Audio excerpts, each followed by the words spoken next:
And indeed, Tammy, even that little bit about China, I have heard, was put in after the balloon when they realized that politically the White House would have to say something about it. But there were other parts, too, that I thought were just scandalous.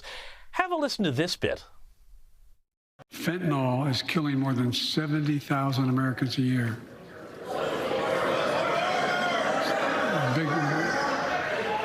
You got it.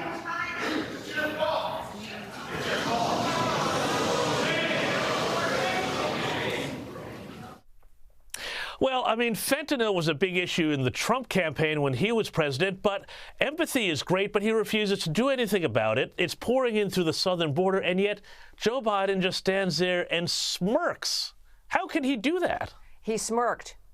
It was remarkable, because this is one of the major issues of why we're arguing. We effectively, it's a failed nation's border on the south. We have no border control. And this means that you've got enough fentanyl, we know, in this last year has come over the border to kill the population of the United States 5 times over. It is a shocking situation. And then he laments it as though it was delivered by leprechauns and it was a surprise. This is a result of his policies, right? And that's why you heard the outrage. Look, he said this after he'd introduced someone who is affected by fentanyl, family who's lost a family member.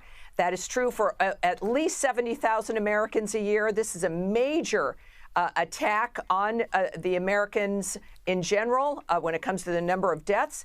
But it becomes almost like tragedy porn or grief porn, when you use it to maneuver emotions, but then you don't. He could change the situation so quickly. The reversal of all of Donald Trump's policies were simply because they hate him. And they didn't think about whether they were good or bad for the country. Clearly, they wanted to reverse what he had done because there had been success really stopping clearly the illegal immigration with the wall. Trump had an incredible program regarding opioid addiction. It was an excellent focus in that regard. And now we are at this kind of catastrophe that has beset the country. But again, not by accident. This is an unforced error and a decision by this administration. So when he was going into this empathy, my goodness, and that's what some people were yelling there in the chamber. This is your fault. This is the border. This is your policies.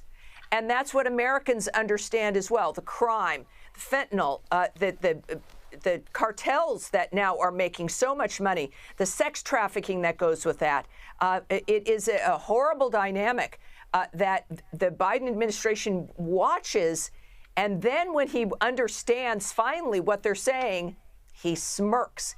Now, the American people watching that, of course, were appalled, and they should be. And that's the kind of impression he left with that kind of an exchange.